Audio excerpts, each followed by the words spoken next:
प्यारे शिव भक्तों, एक बार माता पार्वती भगवान शिव से पूछती हैं, हे प्रभु, मैं जानना चाहती हूं कि क्या पृथ्वी लोक पर मनुष्यों को पूर्व जन्म का भी कर्ज चुकाना पड़ता है और मृत्यु के बाद मनुष्य की आत्मा वह कौन कौन सी चीजें हैं जो साथ लेकर जाती है तथा उन सभी का प्रभाव मनुष्य की मृत्यु के बाद किस तरह से रहता है।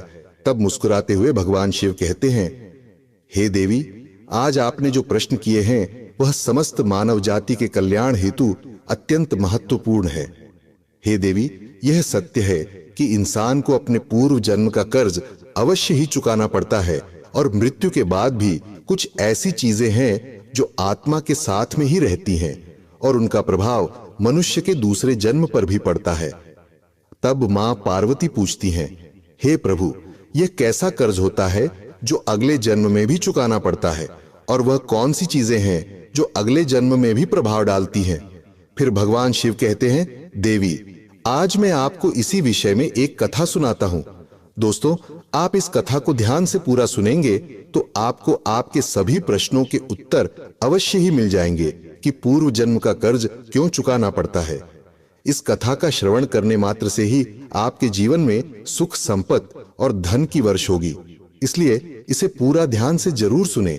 हे माता लक्ष्मी, आज जो भी इस पवित्र कथा का श्रवण कर रहा है, आप उनके ऊपर अपना आशीर्वाद सदैव बनाए रखना, उनके जीवन की सभी मनोकामनाएं पूर्ण करना। मित्रों, आगे भगवान शिव कहते हैं, हे लक्ष्मी, एक समय की बात है, विदर्भ देश में सुदेश नाम एक ब्राह्मण रहता था और उसकी पत्नी का नाम रूपाली था।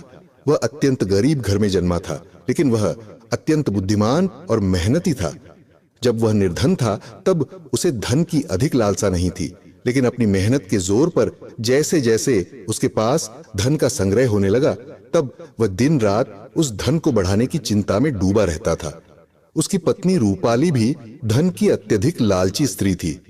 आप तो जानते ही हैं कि धन की तृष्णा ऐसी होती है जो बढ़ते धन के साथ साथ बढ़ती ही जाती है। सुदेश अब ऐसा सोचता था कि काश उसे कोई ऐसी युक्ति मिल जाए से कुछ ही दिनों में धन में हजारों गुना बढ़ोतरी हो जाए। हे लक्ष्मी, पहले वह धन को चंचल और हाथ का मैल समझता था और कहता था, धन का क्या है, वह तो हमेशा आता जाता रहता है। लेकिन तब वह मूर्ख था। अब उसकी आंखें खुल गई थीं और वह धन का अत्यधिक संग्रह करने लगा। उस धन से दान धर्म आदि करने लगा तथा वह साधु और मेहनतों की सेवा में लगाता था। पहले उसकी कि ईश्वर में बड़ी ही श्रद्धा थी, किंतु समय बीतने के साथ साथ धन के लालच की भड़कती हुई ज्वाला ने उसके अन्य सभी सद्गुणों को भी जला दिया। धन की लालसा ने उसकी अंतरात्मा को हमेशा के लिए नष्ट कर दिया। पहले जब भी सुदेश के द्वार पर कोई साधु महात्मा आते तो उसका मुख फूलों की तरह खिल उठता था, परंतु अब आदर सत्कार के समय मुख पर निराशा और मायूसी ही रहा थी। दोस्तों, भगवान शिव कहते हैं, हे, एक बार की बात है, संध्या का समय था। सुदेश के द्वार पर एक साधु आकर रुका और बोला, हे पुत्र, मैं एक यात्री हूं और आगे हरिद्वार को जाना है। आज की रात बिताने के लिए साधु को स्थान मिल जाए तो अच्छा होगा। मैं बड़ी ही आशा से आपके द्वार पर आया हूं। उस साधु का मुख संतोष की मूर्ति था, आंखों में अमृत और मुंह में शहद सी मिठास, जिस कारण से सुदेश का हृदय भक्तिभाव से भर गया। वह उन्हें प्रणाम करते हुए बोला, जरूर महात्मा जी, आपकी सेवा करना तो मेरा परम धर्म है। तब वे साधु मुस्कुराते हुए कहते हैं, बेटा, आजकल के समय में तुम्हारे जैसे भक्तिभाव वाले पुरुष कहीं विरले ही मिलते हैं। इस संसार से धर्म का भाव ही जैसे उठ गया। इस प्रकार से साधु के मुख से अपनी प्रशंसा सुनकर सुदेश का हृदय खिल उठा। उसको ऐसा प्रतीत हुआ मानो उसे स्वर्ग में ही स्थान मिल गया हो। उसके होठों पर शब्द आ ही गए थे, लेकिन उन्हें दबा दिया और उनसे कहा, महाराज, अगर हम आप जैसे संत की सेवा नहीं करेंगे तो इस मानव जीवन का क्या लाभ। ऐसा कहते हुए सुदेश उन महात्मा को अपने घर के अंदर ले गए। जब उन्होंने घर में प्रवेश किया तब सुदेश ने उनके स्वागत सत्कार में कोई कमी नहीं छोड़ी। खाने के लिए स्वादिष्ट भोजन बनवाया, नाना प्रकार की मिठाई बनवाई। उसके बाद दाल और सब्जियों में इतना घी डाला जैसे नदी की धारा में जल बहता है।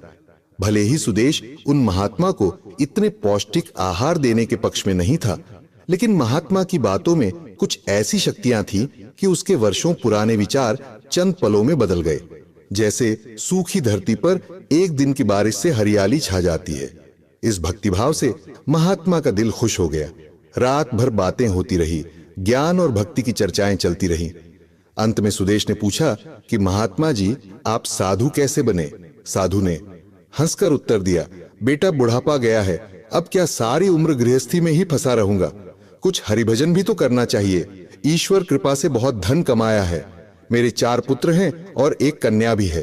अब सारी धन दौलत उन्हें बांट दी है और अब तीर्थ यात्रा को जा रहा हूं। फिर कुछ समय के पश्चात सुदेश ने साधु की तरफ देखा और पूछा, तो क्या आपने अपना सब कुछ बच्चों को दे दिया या अपने पास भी कुछ रखा है? तभी साधु ने उत्तर दिया, बेटा मेरे हाथ में जो यह लाठी देख रहे हो, यह अंदर से खोखली है। इसमें मैंने 500 स्वर्ण मुद्राएं डाल रखी हैं। यात्रा में कभी कभी धन की आवश्यकता भी पड़ जाती है। यह कहते कहते साधु को नींद लग गई, लेकिन सुदेश की आंखें जाग रही थी। ये सारी बातें उसकी पत्नी रूपाली ने भी सुनी ली थी। अब रात्रि का पहला पहर बीत गया था। वह बार बार महात्मा की लाठी को देख रहा था और मन ही मन कुछ सोच रहा था। अब उसके अंदर लोभ लालच की माया का संचार हुआ, किंतु उसकी अंत इस घृणित कार्य को करने से रोक रही थी। लेकिन वहीं मन की दुरात्मा स्वर्ण मुद्राएं पाने की जिद पर अड़ गई। कुछ समय तक इस संघर्ष में ही उसके मन का बुरा हाल हो चुका था कि तभी उसकी पत्नी उसके पास आकर बैठ जाती है और कहती है, स्वामी, आप किस गहरी चिंता में डूबे? क्या आप भी वही कुटिल मंशा से सोच रहे हैं जो मैं सोच रही हूं? इस महात्मा ने तो अपनी खूब सेवा करवा ली है, अब इन्हें कुछ तो हर्जाना भरना पड़ेगा। तब उद्देश्य कहता है, रूपाली, मेरे मन में बड़ी ही दुविधा हो रही है। हमारा कर्तव्य है कि अतिथि की सेवा करें, किंतु अगर हम इनके धन को चुराते हैं तो पाप होगा। शायद हमें ऐसा नहीं करना चाहिए। तब उसकी पत्नी कहती है, अजी आप कैसे फिजूल की बातें कर रहे हो? इस महात्मा की उम्र ढल चुकी है और क्या पता कब यह लुढ़क जाए। वैसे भी अब यह अनाथ है और अपना अंतिम समय बिताने हेतु हरिद्वार जा रहे हैं। आप अपने मन को मत रोको और इन स्वर्ण मुद्राओं को ले लो। मुझे लगता है ईश्वर भी यही चाहते हैं। इसी कारण से यह महात्मा यहाँ पधारे हैं और जो बात सबसे गुप्त रखनी चाहिए उसे ही आपको बता दी है। तब सुदेश कहता है, ठीक है दोस्तों। भगवान शिव आगे कहते हैं, हे लक्ष्मी, अंततः लोभ ने धर्म को हरा दिया। सुदेश ने लाठी उठाई पर उसके हाथ पैर कांप रहे थे। उसकी अंतरात्मा ने एक बार फिर से बड़बड़ाना शुरू किया, लेकिन लोभ के दृढ़ हाथों ने उसे दबा दिया। तभी सुदेश और रूपाली ने लाठी खोली और उसमें से स्वर्ण मोहरों को निकाल लिया और उनकी जगह सामान्य लोहे के सिक्के भर दिए। अगले दिन प्रातः सुबह महात्मा सुदेश और उसकी पत्नी की विनम्रता पूर्वक आज्ञा लेकर स्नान आदि करके अपनी अगली यात्रा के लिए तैयार हो गए। किंतु अभी भी सुदेश का दिल धड़क रहा था। उसे डर था कि कहीं साधु को शक ना हो जाए। इस ख्याल से उसका चेहरा पीला पड़ता जा रहा था, लेकिन महात्मा को बात की कोई खबर ही नहीं थी।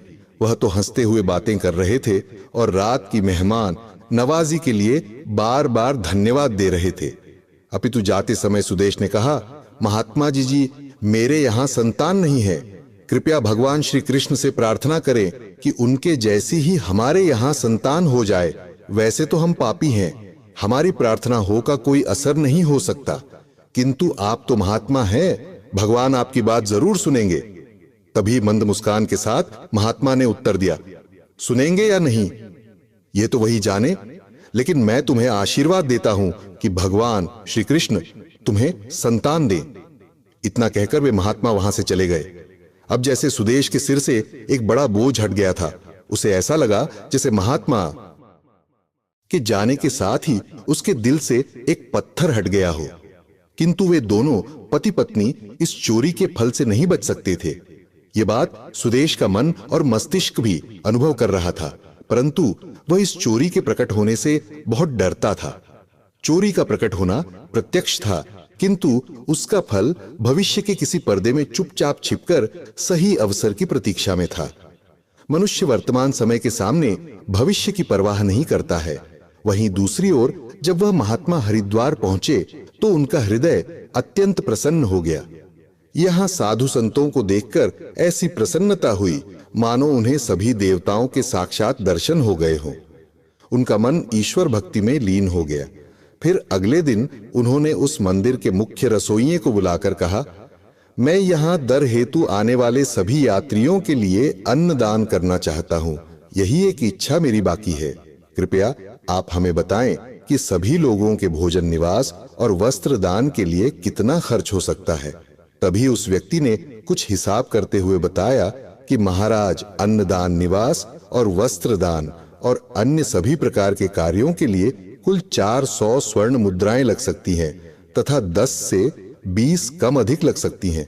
क्या आपके पास इतना ज्यादा और पर्याप्त धन है? ठीक है, मैं इसका प्रबंध करता हूं। महात्मा ने कहा, आप बस कल के सभी कार्यक्रमों का आयोजन करो। कहकर वे गंगा स्नान के लिए चले गए। फिर अगले दिन उनके कहे अनुसार उस रसोइये ने पूरा आयोजन किया। हरिद्वार के परिसर में बड़ी ही धूमधाम और खुशी के साथ अन्नदान, वस्त्रदान, भजन आदि कार्यों को संपन्न किया। वहां मौजूद सभी लोग देखकर खुशी से कहने लगे, महात्मा स्वयं गरीब होकर तने उदार हैं और जिनके पास धन की कोई कमी नहीं होती, वे व्यर्थ के दिखावे में लुटा देते हैं, परंतु धर्म की राह पर एक कौड़ी भी खर्च नहीं करते। यह एक नेक दिल मनुष्य है जिसने अपना धर्म समझा और धर्म के सामने धन का मोह नहीं देखा। अपनी प्रशंसा सुनकर महात्मा की खुशी का कोई ठिकाना ना रहा।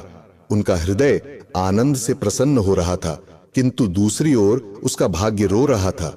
जब संध्या हुई, महात्मा ने अपने कमरे का दरवाजा बंद किया और लाठी को खोलकर देखा तो लाठी के अंदर लोहे के सिक्कों को देखकर उसका हृदय कांप गया। उसे ऐसा प्रतीत हुआ मानो वह कोई भयानक स्वप्न देख रहा हो। उसे अपनी आंखों पर यकीन नहीं हो रहा था। वह चाहता था कि यह स्वप्न जल्द से जल्द टूट जाए, पर यह कोई ऐसा स्वप्न नहीं था जिससे नींद खुल जाए। उसने बार बार अपनी आंख मलमल कर देखा, पर सिक्के वहीं थे, लोहे के। अब उस महात्मा को थोड़ी ही देर में रसोइये को हिसाब करके उनका धन लौटाना था। उसने सोचा, अब क्या होगा? अपमान की छवि उसकी आंखों के सामने खींच गई। वह कहने लगा, हे प्रभु, आप मुझे क्षमा करें। महात्मा कांपते हुए खड़े हो गए। उन्हें अपमान का ख्याल अपमान से भी ज्यादा डरावना लग रहा था। अब उनमें इसे सहन करने की शक्ति नहीं थी।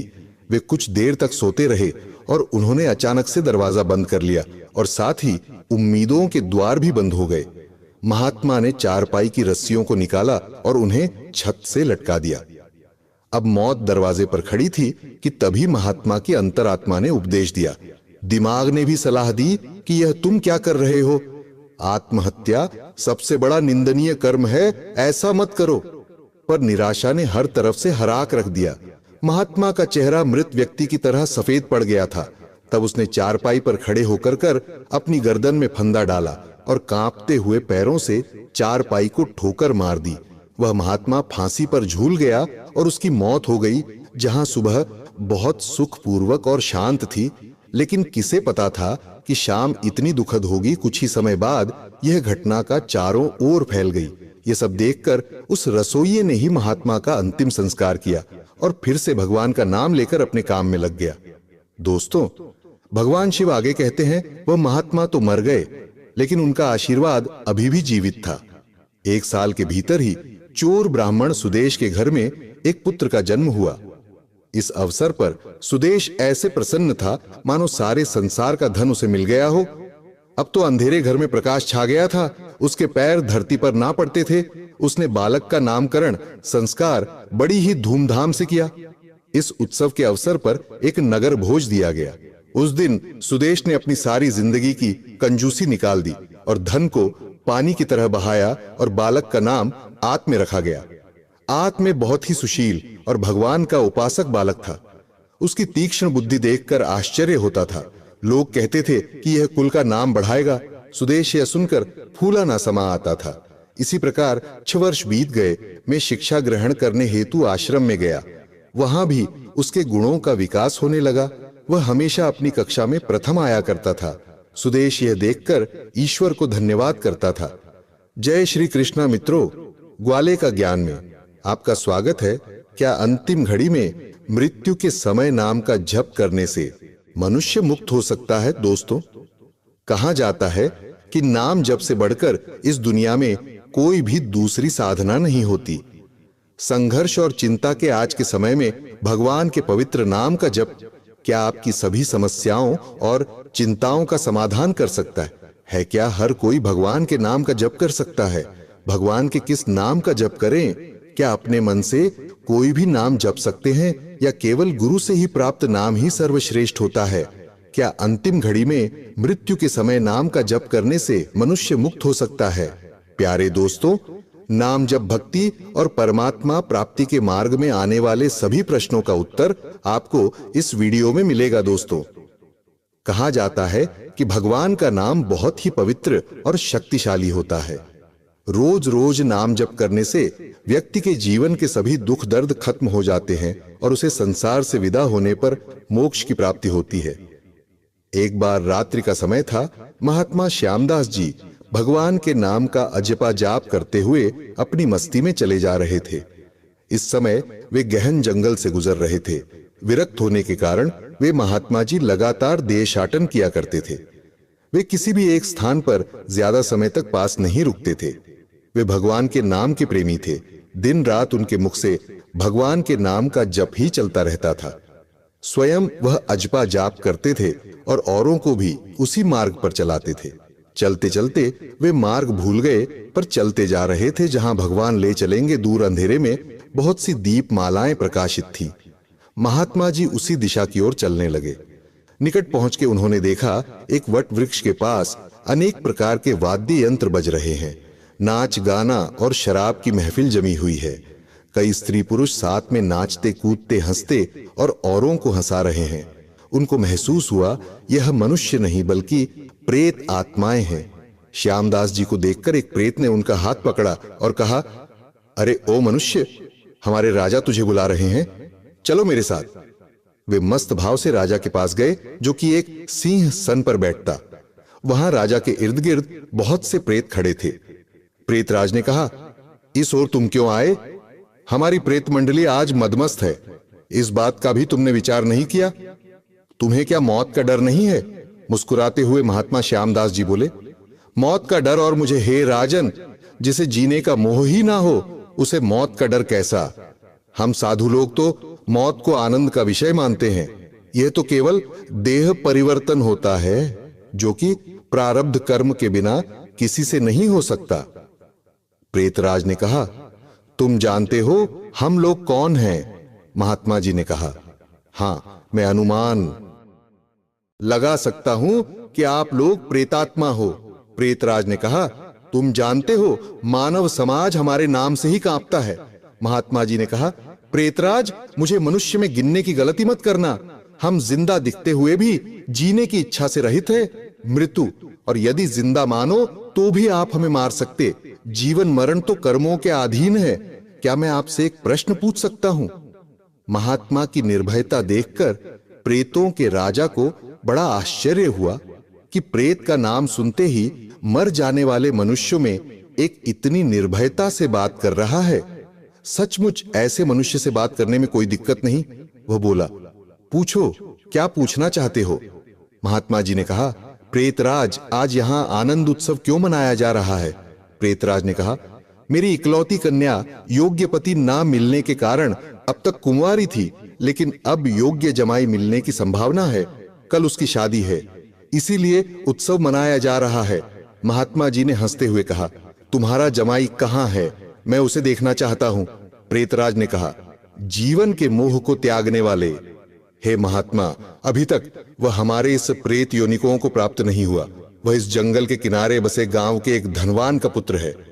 महादुराचारी होने के कारण वह एक भयानक रोग से पीड़ित है और कल संध्या से पहले ही उसकी मृत्यु हो जाएगी और फिर उसकी शादी मेरी कन्या से होगी। रात भर गीत नृत्य और मद्यपान करके हम लोग आनंद उत्सव मनाएंगे। भगवान के नाम का जप करते हुए महात्मा जी वहां से विदा हुए और जंगल के किनारे बसे गांव में जा पहुंचे। तब तक सुबह हो चुकी थी। एक ग्रामीण से उन्होंने पूछा, क्या इस गांव में किसी धनवान का बेटा बीमार है? उस ग्रामीण ने कहा, हाँ महाराज, नवल शाह सेठ का बेटा शकुल चंद 1 वर्ष से रोगग्रस्त है। बहुत उपचार किए जाने पर भी वह ठीक नहीं हुआ। महात्मा जी ने उस ग्रामीण का धन्यवाद किया और पूछते हुए उस धनवान के घर जा पहुंचे। वहां शकुल चंद की हालत गंभीर थी। वह अंतिम घड़ियां गिन रहा था, लेकिन फिर भी महात्मा जी को देखकर माता पिता को आशा की किरण दिखी। उन्होंने महात्मा जी का स्वागत किया। सेठ के बेटे के पलंग के निकट आकर महात्मा जी प्रभु नाम का जाप करने लगे। दोपहर होते होते लोगों का आना जाना बढ़ने लगा। महात्मा जी ने पूछा, क्यों शकुल चंद, अब कैसी तबीयत है? उसने आंखें खोलते ही अपने सामने एक प्रतापी संत को देखा तो रो पड़ा। बोला, महाराज, क्या आप मेरा अंत सुधारने के लिए पधारे हो? मैंने अपने जीवन में बहुत पाप किए हैं। भगवान के दरबार में मैं क्या मुंह दिखाऊंगा? फिर भी आप जैसे संत के मुझे दर्शन हुए, यह मेरे लिए शुभ संकेत है। इतना कहते ही उसकी सांस फूलने लगी, वह खांसने लगा। महात्मा जी ने कहा, बेटा निराश ना हो, भगवान का नाम तो पतित पावन है। तेरी यह अंतिम घड़ी है। अब काल से तुझे डरने की कोई जरूरत नहीं है। खूब शांति से अपनी तमाम चित्त वृत्तियों के वेग को रोककर भगवान के नाम के जप में अपने मन को लगाओ। अजपा जाप में लग जाओ, क्योंकि भगवान का नाम ब्रह्म आदि महापापों का नाश करने में समर्थ है। महात्मा जी ने शकुल चंद के कान में भगवान के नाम का उच्चारण किया। दिन ढलते ही शकुल चंद की बीमारी बढ़ने लगी। वैद्य हकीम बुलाए गए, भस्म आदि कीमती औषधियां दी गई, किंतु अंतिम समय आ गया। ये जानकर महात्मा जी ने थोड़ा नीचे झुककर उसके कान में फिर से भगवान का नाम लेने की याद दिलाई। भगवान के नाम का उच्चारण करते ही शकुल चंद के प्राण पखे उड़ गए। लोगों ने रोना धोना शुरू कर दिया। शमशान यात्रा की तैयारियां होने लगी। मौका पाकर के महात्मा जी वहां से चल दिए। नदी के तट पर आकर स्नान ध्यान करके नाम का स्मरण करते हुए वह वहां से रवाना हुए। शाम ढल चुकी थी। वे मध्य रात्रि के समय जंगल में फिर से उसी वटवृक्ष के नीचे जा पहुंचे जहां पर प्रेत समाज उपस्थित था। प्रेतराज सिंहासन पर हताश होकर बैठा था। आज गीत नृत्य हास कुछ नहीं था। चारों ओर करुण कंदन हो रहा था। सभी प्रेत रो रहे थे। महात्मा जी ने पूछा, प्रेतराज, कल तो यहाँ बड़ा आनंद उत्सव हो रहा था, लेकिन आज शोक समुद्र लहरा रहा है। क्या कुछ अहित हो गया? प्रेतराज ने कहा, हाँ भाई, इसीलिए हम सब रो रहे हैं। हमारा तो सत्यानाश हो गया है। मेरी बेटी की आज शादी होने वाली थी, अब वह कुंवारी ही रहेगी। महात्मा जी ने पूछा, प्रेतराज, तुम्हारा जमाई तो आज मर गया है, फिर तुम्हारी बेटी कुंवारी क्यों रही? प्रेतराज ने चिढ़क के कहा, यह सब तेरे बाप से हुआ है। मैं ही मूर्ख था जो मैंने कल तुझे सब कुछ बता दिया। तूने तो हमारा सत्यानाश कर दिया। महात्मा जी ने नम्र भाव से कहा, हे प्रेतराज, मैंने आपका अहित किया, यह मुझे समझ में नहीं आया। क्षमा करें, मुझे मेरी भूल बताओगे तो मैं दोबारा ऐसा नहीं करूंगा। प्रेतराज ने जलते हृदय से कहा, यहां से जाकर तूने उस मरने वाले शकुल चंद को नाम स्मरण का मार्ग बताया और अंत समय भी उसे भगवान का नाम कहलवान हो गया और मेरी बेटी कुंवारी ही रह गई। महात्मा जी ने कहा, क्या सिर्फ एक बार नाम जब से वह प्रेत योनि शोधने ने नए से छूट गया? क्या आप सच कह रहे हो? प्रेतराज ने कहा, हाँ भाई, जो मनुष्य भगवान के नाम का जप करता है वह नाम जप के प्रताप से हमारी प्रेत योनि को कभी प्राप्त नहीं होता। और यह सच है कि भगवान के नाम जप में नर उद्धारण शक्ति होती है। भगवान के नाम जप का यह प्रताप सुनकर महात्मा जी प्रेम के आंसू बहाते हुए वहीं पर भाव समाधि में लीन हो गए और उनकी आंखें तब खुली जब वहां पर प्रेत समाज उपस्थित नहीं था। सूर्य की सुनहरी किरणें वट वृक्ष को शोभा मान कर रही थी। महात्मा जी के वट वृक्ष के नीचे नाम जप करने से उन सभी प्रेत आत्माओं को मुक्ति मिल चुकी थी। महात्मा जी वहां से उठे और भगवान का स्मरण करते हुए अपने रास्ते पर चल कहते हैं कि नाम जप करने वाले व्यक्ति को उसके अभिमान, लालच, वासना, क्रोध और द्वेष जैसी भावनाओं का भी अंत हो जाता है। प्यारे सज्जनों, नाम जप से बढ़कर कोई साधना नहीं है। तुम जो चाहो सो करो, पर नाम लेते रहो, इसमें जरा सी भी भूल ना हो। मेरा सबसे यही पुकार पुकार के कहना है कि नाम जपते रहो। भवसागर से पार उतरने का सबसे श्रेष्ठ साधन है ध्यान, और ध्यान का आधार है नाम जप। नाम जप चलता फिरता परमात्मा है। ध्यान तो दिन में 2 घंटे ही करना होता और शेष समय में नाम जप ही सुलभ और श्रेष्ठ है। नाम जप की महिमा अतुलनीय है। नाम जप ईश्वरीय शक्ति का आहार है। जैसे हम अतिथि को प्रसन्न करने के लिए स्वादिष्ट पकवान परोस हैं, वैसे ही ईश्वर को रिझाने के लिए एकाग्र चित्त और श्रद्धा भाव से लय ताल युक्त किया हुआ नाम जप बहुत ही श्रेष्ठ आध्यात्मिक भोजन है। प्यारे दोस्तों, नाम जप जप मोक्ष को प्रदान करने वाला है। प्यारे दोस्तों, बड़भागी हैं वह लोग जो किसी तट व्यक्ता संत की खोज कर लेते हैं, गुरु सेवा और गुरु मंत्र का धन इकट्ठा कर लेते हैं, जिसको सरकार वो मौत का बाप भी छीन नहीं सकते। मेरी ईश्वर से यही प्रार्थना है कि आप सबको भी वही धन मिले। आपको कथा मिली या रास्ता मिला, हम तो यही चाहते हैं कि आपको दोनों मिले, जो कि कई पुण्य आत्माओं को मिला है। सभी संत महापुरुषों ने आत्म कल्याण के लिए सत्संग को ही सर्वोत्तम माना है। वैसे तो प्रत्येक सज्जन की संगति लाभदायक होती है, लेकिन जिन महापुरुषों ने अपने जीवन को परोपकार और ईश्वर चिंतन में ही लगाकर रखा है और सामाजिक प्रपंच को त्याग दिया है, उनके उपदेश सुनने अथवा उनके समीप बैठने से मनुष्य के विचारों और उसके आचार में निर्मलता आती है, उसकी बुद्धि शुद्ध हो जाती है।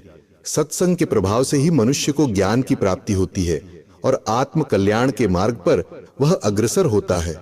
कहां भी गया है कि कबीरा संगति साधु की हरे और की व्याध होची, संगत क्रूर की आठों पार, उपाद आत्म सुख और परम शांति के लिए संत महापुरुषों का सत्संग परम आवश्यक है। इसके बिना जीवन का कोई आनंद नहीं पाया जा सकता। इस सत्संग के पुण्य लाभ के लिए ही नरदेह को धारण करने के लिए देवता गण भी लालायित रहते हैं।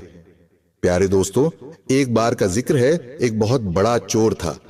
जब मरने लगा तो उसने अपने बेटे को बुलाकर नसीहत दी, अगर तुझे चोरी करना है तो किसी महात्मा के सत्संग में, गुरुद्वारा, धर्मशाला या धर्मस्थल पर कभी मत जाना, इनसे दूर ही रहना। और दूसरी बात, अगर कभी पकड़े जाओ तो कभी यह मत मानना कि तुमने चोरी की है, चाहे कितनी भी मार पड़े, लेकिन मानना नहीं कि तुमने चोरी की है। लड़के ने कहा, जी सत्य वचन, मैं ऐसा ही करूंगा। इसके बाद वह चोर मर गया और लड़का रोज रात को चोरी करने लगा। एक बार उस लड़के ने चोरी करने के लिए किसी के घर में ताले तोड़े। घर वाले जाग गए, उन्होंने शोर मचा दिया। आगे पहरेदार खड़े थे, उन्हें कहा, आने दो, बचकर कहां जाएगा, हम उसे जरूर पकड़ लेंगे। अब इधर घर वाले खड़े थे, उधर पहरेदार खड़े थे, चोर जाए तो किधर जाए। खैर, किसी तरह बचकर वह वहां से भाग निकला। रास्ते में गुरुद्वारा पड़ता था। उसे अपने पिता की सलाह याद थी कि गुरुद्वारे में नहीं जाना, लेकिन अब वह करे तो क्या करे। आखिर उसने सोचा कि मौका देखना चाहिए और वह गुरुद्वारे में चला गया। बाप का आज्ञाकारी बेटा था। उसने अपने कानों में अपनी दोनों उंगलियां डाली ताकि सत्संग वचन उसके कानों में ना पड़े। क्योंकि उसके पिता ने उसे मना कर रखा था कि सत्संग में नहीं जाना, तो उसने अपने कानों में अपनी दोनों उंगलियां डाल ली कि जिससे सत्संग वह ना सुन पाए। प्यारे दोस्तों, जो हमारा मन होता है वह अडियल घोड़े की तरह होता है। इसे जिधर से मोड़ो उधर ही जाने लगता है। कानों को बंद कर लेने पर भी चोर के कानों में यह वचन पड़ गए कि देवी देवताओं की परछाई नहीं होती। वहां पर सत्संग चल रहा था और इसने अपने कान बंद कर रखे थे। फिर भी उसके कान में थोड़ी सी आवाज पड़ ही गई कि देवी देवताओं की परछाई नहीं होती। उसके मन ने कहा कि परछाई चाहे हो या ना हो, मुझे क्या। फिर मैंने यह वचन जानबूझकर तो नहीं सुने, अनजाने में ही सुन लिए। उसने अपने पिता को सफाई देते हुए मन ही मन कहा कि मैंने जानबूझकर यह वचन नहीं सुने, ऐसे ही सुन लिए। मैंने तो कान बंद रखे थे। अब इधर घर वाले उधर पहरेदार उसके पीछे लगे थे। किसी ने उनको बताया कि चोर इस गुरुद्वारे में गया है। गुरुद्वारे की जांच हुई तो वह चोर पकड़ा गया। प्यारे दोस्तों, उस चोर की पुलिस ने खूब पिटाई की, लेकिन वह नहीं माना कि उसने चोरी की है। आपको बता दें कि उस समय यह नियम था कि जब तक मुजरिम अपराध को स्वीकार ना करे तब तक उसे सजा नहीं दी जा सकती थी। आखिर उस चोर को राजा के सामने पेश किया गया। वहां भी उसे खूब मार पड़ी, लेकिन वह चोर था, वह मानने को तैयार ही नहीं था। उसने अपने पिता को वचन दे रखा था कि चाहे कितनी ही मार क्यों ना पड़े, वह नहीं मानेगा कि उसने ने चोरी की है। राजा को पता था कि जो चोर होते हैं वह देवी देवताओं की बहुत पूजा करते हैं, देवी की आराधना करते हैं। इसलिए पुलिस ने एक ठगनी को सहायता के लिए बुलाया। ठगनी को बुलाया गया, बात उसे बताई गई। उसने कहा, मैं उस चोर को मना लूंगी। वह बीच बीच में गपशप के दौरान बात करके उस ज्ञान का ढोंग करता था। उसकी इन्हीं हरकतों के कारण आश्रम के किसी भी छात्र या शिक्षक कभी उसे गंभीरता से नहीं लेते। अक्सर उसके साथ पढ़ने वाले छात्र उससे दूर रहने की कोशिश करते थे, क्योंकि वह उन्हें हर बात पर सलाह देता था। कोई नहीं चाहता था कि वह उनका दोस्त बने। हर कोई उससे दूर रहना पसंद करता था और अक्सर आश्रम में रहने वाले अन्य छात्र उसकी पीठ पीछे उसकी इन आदतों के लिए उसका मजाक उड़ाते थे। वह लड़का खुद भी जानता था कि उसके बहुत बोलने की आदत के कारण उसे कोई पसंद नहीं करता। वह भी आदत को बदलना चाहता था, लेकिन चाहकर भी हर बात पर अपनी राय देने की आदत नहीं छोड़ पाता था। एक दिन वह अपने गुरु के पास गया और अपनी सारी समस्या गुरु को बताई। गुरु ने कहा, बेटा, वही व्यक्ति जरूरत से अधिक बोलता है जो सोचता है कि वह सब कुछ जानता है। ऐसा व्यक्ति जो मानता है कि वह बहुत कम जानता है और अभी भी बहुत कुछ सीख है, वह कभी भी अधिक नहीं बोलता है और ना ही अपनी राय देता है। तो पहले अपने अंदर से यह अभिमान दूर करो कि तुम सब कुछ जानते हो। शिष्य ने गुरु के सामने सिर झुकाया। गुरु ने कहा, बेटा, मैं एक दिन में आपकी बहुत ज्यादा बात करने की आदत एकदम से खत्म नहीं होगी। आपको धीरे धीरे अपने अंदर से यह आदत खत्म करनी होगी। लेकिन मैं तुमको यह जरूर बता सकता हूं कि तुम्हें किन मौकों पर चुप रहना चाहिए, ताकि तुम खुद को दुखी होने और किसी बड़ी परेशानी में पड़ने से बच सको। शिष्य ने गुरु की बात से सहमत होते हुए हां में सिर हिलाया। गुरु ने कहा, बेटा, इन 5 अवसरों पर प्रत्येक व्यक्ति को अपना मुंह बंद रखना चाहिए। एक, जब आपको लगे कि आपकी बातों से कोई आपकी भावनाओं को नहीं समझ सकता, तो उस समय आपको चुप रहना चाहिए।